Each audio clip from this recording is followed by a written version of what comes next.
Boa noite. Secretário de Estado da Ciência, Inovação e Desenvolvimento Tecnológico visita a universidade. Seminário de Agroecologia discute as mudanças climáticas. Cursos de Administração, Ciências Contábeis e Direito promovem ciclo de palestras das ciências sociais aplicadas.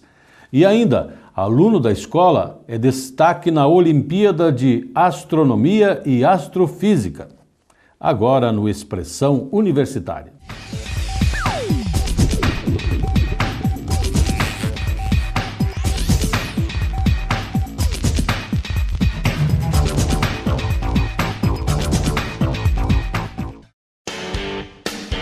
Sucesso não tem receita pronta, mas tem um ingrediente indispensável. Pós-graduação URI, o lugar certo para unir o seu talento ao conhecimento e fazer você se destacar no mercado de trabalho. Multiplique as oportunidades e prepare-se para ser o melhor. Pós-graduação URI, fundamental no seu currículo. Informações e inscrições no site uricer.edu.br ou pelo fone 3520-9000. Fale a língua que seu mundo fala. Centro de Línguas URI Erechim, com apoio pedagógico da Cambridge University Press. Material didático internacional e professores com experiência no exterior. Centro de Línguas URI Erechim. Matrículas abertas. O futuro do seu filho depende de escolhas. Atendimento personalizado aos pais. Ampla estrutura e local para embarque e desembarque dos alunos. Primeiro lugar no Enem da região. Professores com formação específica para cada nível de ensino. Atividades extracurriculares. Dança, judô, futsal, mini tênis, coral. Agende um horário e conheça muitos outros motivos para fazer uma escolha bem pensada. Escola de Educação Básica URI Erechim. Matrículas abertas. Fone 3520-9007.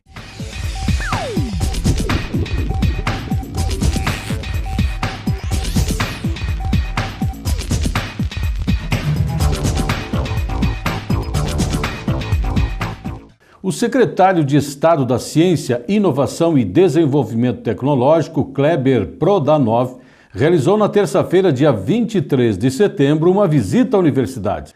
No Salão Nobre do campus, ele foi recebido pelo reitor Luiz Mário Silveira Spinelli, pelo diretor-geral do campus, Paulo José Esponquiado, e pelo gestor do Polo de Modernização Tecnológica do Norte, Marcelo Luiz Piloto, além de professores responsáveis pelas pesquisas que estão sendo realizadas em parceria com aquela pasta. Pôde ouvir em detalhes os projetos que foram ou estão sendo desenvolvidos. Os projetos apoiados pela Secretaria são importantes para a estruturação dos laboratórios da universidade, gerando um ambiente de inovação e desenvolvimento tecnológico focado às necessidades regionais. Depois de conhecer os projetos, o secretário Prodanov fez questão de visitar os diversos laboratórios do campus que fazem parte do Centro Tecnológico. Ali estão sendo desenvolvidas as pesquisas com a Secretaria de Ciência e Tecnologia do Estado. O secretário disse que as parcerias com as universidades são de extrema importância para o desenvolvimento do Rio Grande do Sul. Bom, eu conheço a URI desde 1995. Aí agora, voltando aqui como secretário, tinha muita curiosidade de saber a convergência que está sendo feita em relação à pesquisa, à tecnologia, à inovação e também conhecer a realidade dos projetos, principalmente do polo de modernização aqui da universidade. Fiquei muito satisfeito porque existem projetos aqui de bastante destaque, bastante relevância, que vão impactar nos setores produtivos locais. A universidade hoje está entre as 4 universidades que mais têm captado recursos junto à Secretaria de Ciência e Tecnologia. Isso para nós é importante, porque é uma universidade que tem um papel regional muito forte. Então, a nossa ideia aqui é conversar com os pesquisadores, ver os laboratórios, ver o andamento dos projetos, ver como esses projetos estão impactando numa realidade local, né, e ser cada vez mais parceiro da universidade aqui da URI. O senhor anunciou que a URI teve um incremento de 800%. Vamos continuar neste ritmo? A gente espera que sim, né? Felizmente, desde 2011 até hoje, até o dia de hoje, a URI conseguiu fazer o seu retorno em termos de projetos e financiamento para a Secretaria subir mais de 800%.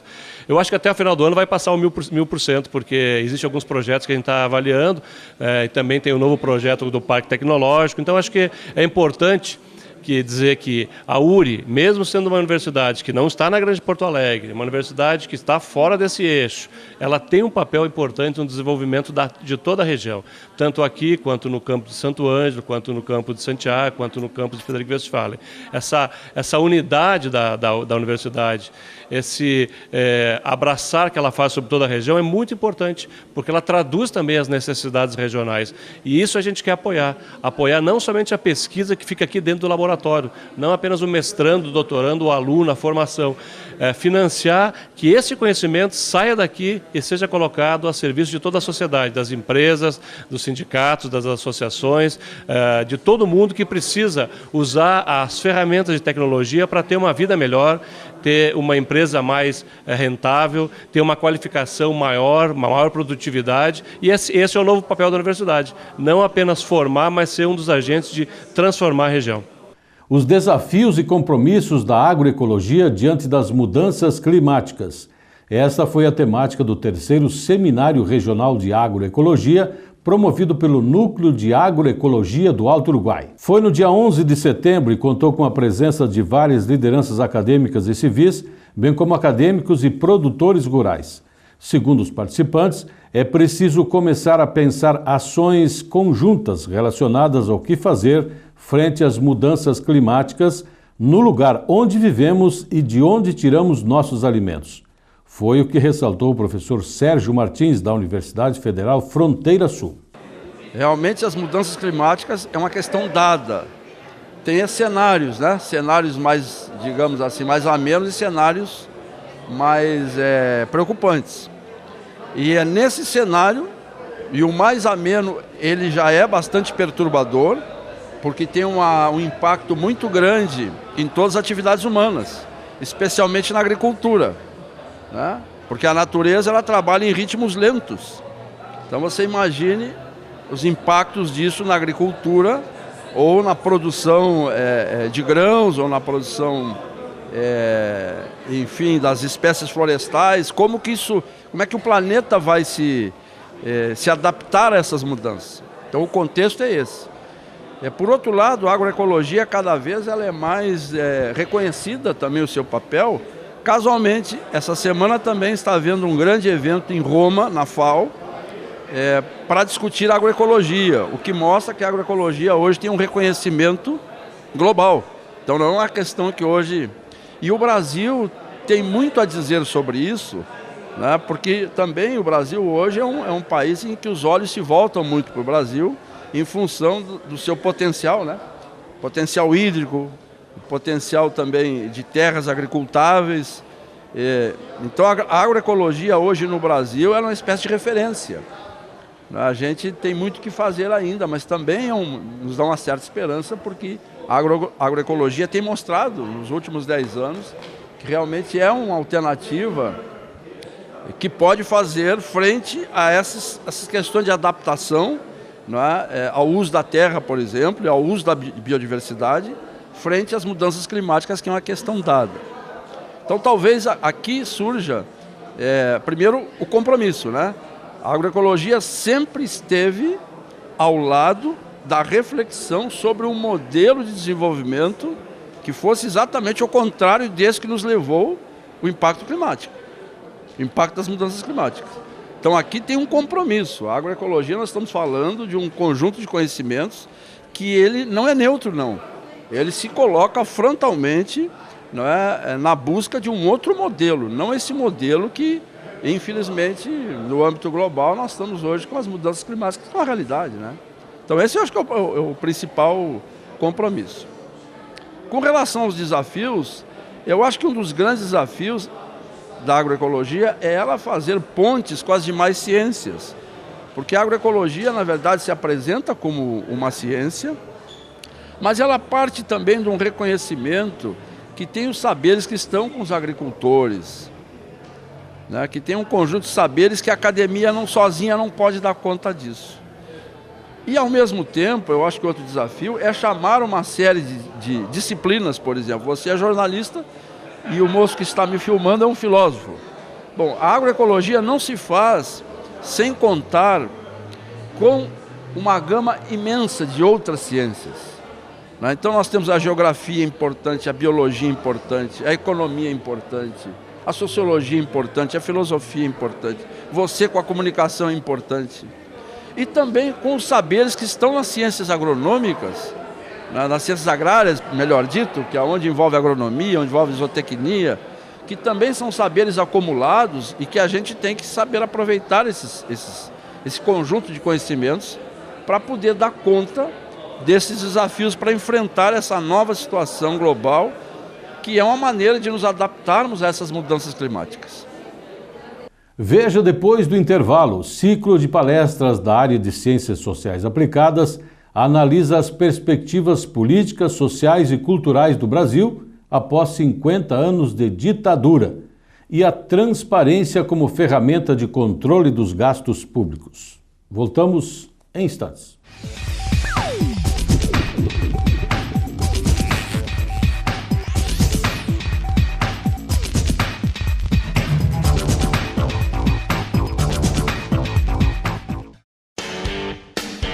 Sucesso não tem receita pronta, mas tem um ingrediente indispensável. Pós-graduação URI, o lugar certo para unir o seu talento ao conhecimento e fazer você se destacar no mercado de trabalho. Multiplique as oportunidades e prepare-se para ser o melhor. Pós-graduação URI, fundamental no seu currículo. Informações e inscrições no site uricer.edu.br ou pelo fone 3520-9000. Fale a língua que seu mundo fala. Centro de Línguas URI Erechim, com apoio pedagógico da Cambridge University Press. Material didático internacional e professores com experiência no exterior. Centro de Línguas URI Erechim. Matrículas abertas. O futuro do seu filho depende de escolhas. Atendimento personalizado aos pais. Ampla estrutura e local para embarque e desembarque dos alunos. Primeiro lugar no Enem da região. Professores com formação específica para cada nível de ensino. Atividades extracurriculares. Dança, judô, futsal, mini tênis, coral. Agende um horário e conheça muitos outros motivos para fazer uma escolha bem pensada. Escola de Educação Básica URI Erechim. Matrículas abertas. Fone 3520-9007.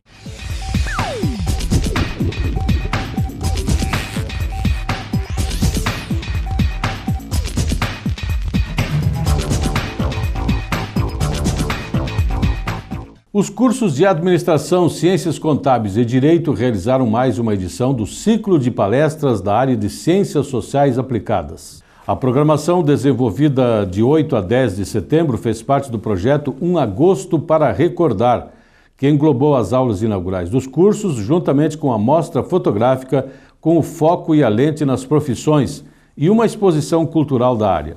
Foram 3 dias de atividades que tiveram início com a conferência do jornalista Juremir Machado da Silva, que falou sobre as perspectivas políticas, sociais e culturais do Brasil após 50 anos de ditadura. O mês de agosto na história do Brasil é bastante marcante, pelo que sabemos. Agosto de 54, o suicídio de Getúlio, agosto de 61, a renúncia de Jânio Quadros e o começo da Rede da Legalidade, que levou o Jango a tomar posse.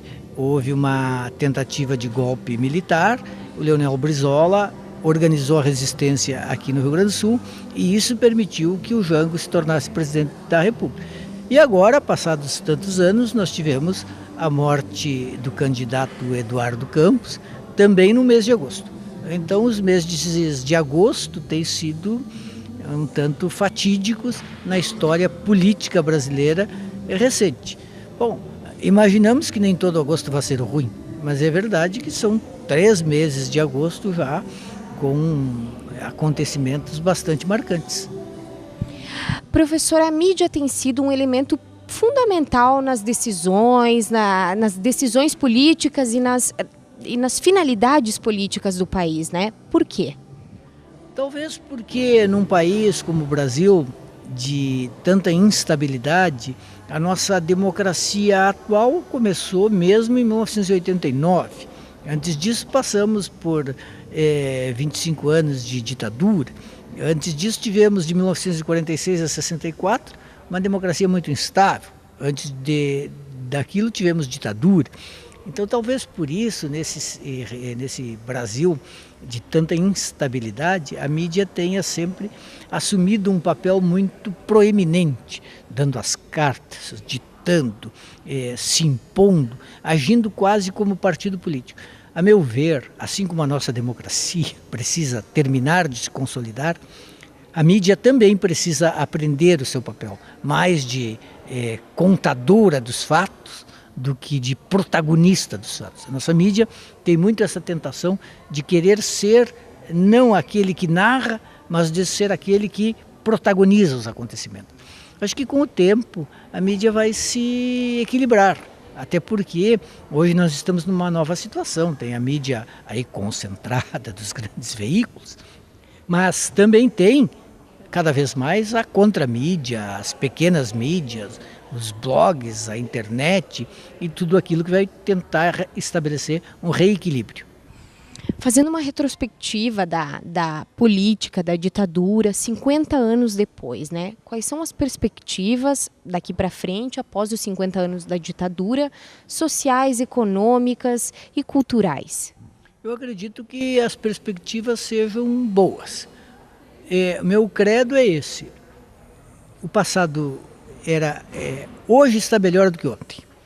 Ontem foi a ditadura, hoje estamos numa democracia. Temos ainda muitos problemas, mas sem dúvida nenhuma, hoje é melhor do que a ditadura e hoje é melhor do que o Brasil de antes de 1964, que não era uma ditadura. Então, avançamos muito em relação ao período pré-64 e ao período pós-64. Se avançamos assim, e os indicadores sociais, econômicos, mostram que avançamos, podemos avançar mais. Podemos avançar no sentido da consolidação dessa democracia, de ter uma democracia com mais participação das pessoas, uma democracia mais vivida, uma democracia mais encarnada, uma democracia mais direta até em alguns aspectos, sem diminuir as atribuições da democracia representativa. Estamos vivendo agora um período eleitoral, né? Conhecendo os candidatos, as propostas, independente do resultado das eleições do próximo mês. O que é inerente, o que é inevitável que o Brasil tem para passar, tanto nos aspectos econômicos e políticos? O Brasil está passando por uma eleição que se tornou mais acirrada com a entrada da Marina Silva na disputa. Essa competição, como toda competição eleitoral, ela é feita de muita pressão, de golpes baixos, mas também é feita de apresentação de propostas, de discussão. E como sempre estão em disputa dois modelos principais, um modelo mais liberal, privatista, que é o modelo do Aécio Neves, do outro lado um modelo mais desenvolvimentista e com participação mais intensa do Estado, que é o modelo do PT, e agora uma terceira vertente, que é a da Marina Silva, tentando se descolar de uma prática mais tradicional de fazer política, tentando mostrar que pode introduzir uma novidade com o que ela chama até de uma democracia de maior intensidade, uma democracia mais intensiva, uma democracia com componentes mais diretos. O segundo dia foi reservado para tratar da transparência como ferramenta de controle dos gastos públicos. O tema foi abordado pelo coordenador do Núcleo de Ações de Prevenção da Controladoria Geral da União, Ivan Jadovski. A transparência é uma ferramenta de controle porque ela é a efetivação de um princípio da Constituição, o princípio da publicidade, que hoje não é só mais o controle dos atos administrativos. Ela vem se confirmar aí na Lei de Acesso à Informação e na utilização dos portais de transparência para se fazer controle. Em função disso, que a gente chama a transparência, não é? Como uma ferramenta aí, com um mecanismo para fazer controle, notadamente controle social. Porque a partir do momento que o povo, né, participar, se empoderar dos conceitos de transparência ativa e souber buscar nos portais de transparência as informações do gasto público, ela vai poder fazer controle. Hoje, principalmente nos dias atuais, se ouve falar muito nessa questão da transparência e a dificuldade de se ter transparência. Por que principalmente no meio público, esse detalhe é mais difícil? Olha, a transparência, ela está sofrendo a falta de transparência, ela está sofrendo uma guinada aí. Nós estamos indo realmente para um estado de transparência, não vou dizer transparência máxima, assim, porque existem algumas questões que elas têm que ser estudadas com mais carinho. Por exemplo, sigilo, alguma coisa que vai interferir na segurança do Estado. Mas por que é difícil hoje as pessoas se apoderarem do conceito de transparência? O nosso conceito de democracia também é um conceito muito incipiente com a Constituição de 88. Como eu te falei, assim, até então, o princípio da publicidade era um princípio de controle de atos administrativos. Continua sendo, mas hoje ele extrapolou esse conceito aí. Deixou de ser algo, digamos assim, só da base principiológica da Constituição para assumir uma forma operacional com a participação do cidadão. E o cidadão ainda não conhece nem a base principiológica da nossa Constituição, nem como operacionalizar isso aí. Razão pela qual a gente está aqui para divulgar, para fomentar essa questão de transparência. Colocar para o cidadão como é que ele pode utilizar as informações referentes ao gasto público e apresentar elas de uma forma efetiva no controle desses gastos. Um desafio maior para essa juventude que está aí se preparando para o mercado de trabalho. Com certeza, porque tem o seguinte, logo, ou eles já perceberam até, que tudo isso aí tem origem aonde? Na tributação, no pagamento do imposto, não é? E eles logo, como tu bem disseste aí, no mercado de trabalho, ou como empresário, ou como um servidor público, ou como um funcionário de uma empresa, ele no mínimo vai descontar imposto de renda. E ele vai querer um retorno para esse desconto desse tributo aí de maneira satisfatória. Ele vai querer uma contrapartida do Estado que venha atender às suas necessidades. Coisa que hoje a gente sabe que o Estado, de uma maneira, está muito aquém de propiciar um bom serviço para o cidadão, não é? Realmente, essa mensagem é muito dirigida ao jovem, não é? Principalmente aí o estudante que amanhã vai entrar no mercado de trabalho. O ciclo de palestras encerrou com o programa do ACODE, coordenado pelo curso de Letras, tratou de temas relacionados à formação acadêmica, o mercado de trabalho e a realização pessoal e profissional. O programa contou com a presença do psicólogo Felipe Biazus, do empresário e contador Ângelo Giareton, do empresário e administrador Cladir Dariva e do jornalista e advogado Gismael Brandalize, egresso do curso de Direito. De forma descontraída, os convidados mostraram aos acadêmicos que é necessária uma preparação constante para enfrentar a realidade profissional, especialmente nos dias de hoje, onde são exigidos conhecimentos técnicos e humanos.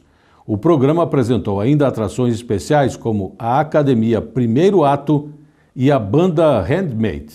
Aluno da Escola de Educação Básica é destaque na Olimpíada Brasileira de Astronomia e Astrofísica. Rafael Eco, aluno do 2º ano do ensino médio, conquistou a medalha de bronze na competição nacional. Na entrevista para nossa colega Fernanda Breda, afirmou que participar desse tipo de competição é uma das melhores formas de aprendizado. Como é que foi essa prova da Olimpíada Brasileira de Astronomia e Astrofísica? A prova foi bem interessante.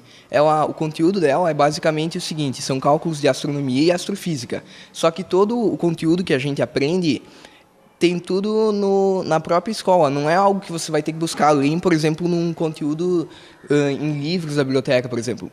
Eu até tinha me preparado buscando aulas na internet, só que não caiu nada do que eu tinha estudado.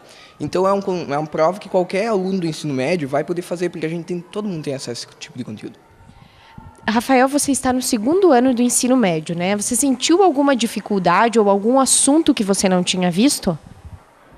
Algumas questões eu não sabia fazer. Tinha algumas que eu tinha que parar para pensar. Mas ao longo da prova você vai pegando o jeito e daí algumas questões são muito dadas, são muito fáceis. Só que outras eu não sabia fazer.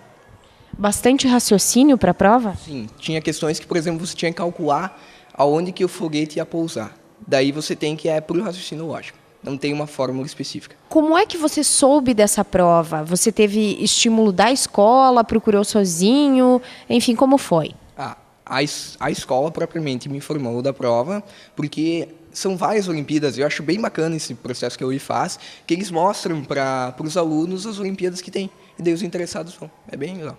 Você ficou super bem colocado. Bronze no Brasil, né?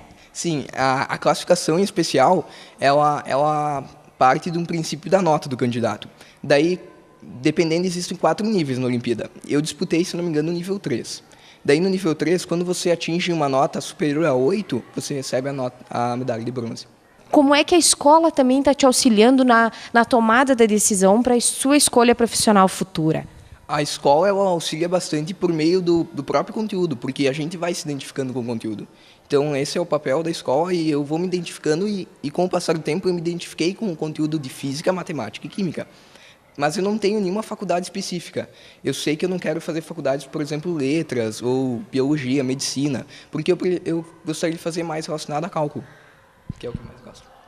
Rafael, e como você avalia também a importância em participar de Olimpíadas como essa, tanto para o seu desenvolvimento, não só como aluno, mas também como pessoa, né? Você vai adquirindo experiências e desafios. Como você avalia isso?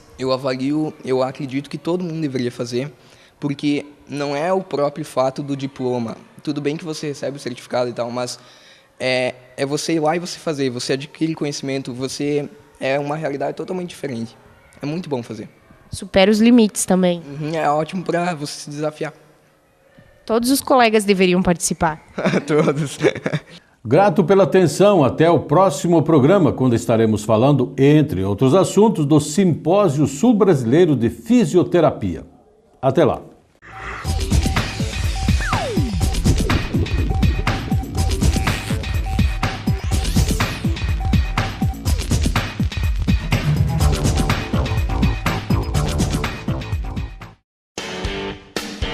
Sucesso não tem receita pronta, mas tem um ingrediente indispensável. Pós-graduação URI, o lugar certo para unir o seu talento ao conhecimento e fazer você se destacar no mercado de trabalho. Multiplique as oportunidades e prepare-se para ser o melhor. Pós-graduação URI, fundamental no seu currículo. Informações e inscrições no site uricer.edu.br ou pelo fone 3520-9000. O futuro do seu filho depende de escolhas. Atendimento personalizado aos pais. Ampla estrutura e local para embarque e desembarque dos alunos. Primeiro lugar no Enem da região. Professores com formação específica para cada nível de ensino. Atividades extracurriculares. Dança, judô, futsal, mini tênis, coral. Agende um horário e conheça muitos outros motivos para fazer uma escolha bem pensada. Escola de Educação Básica URI Erechim. Matrículas abertas. Fone 3520-9007.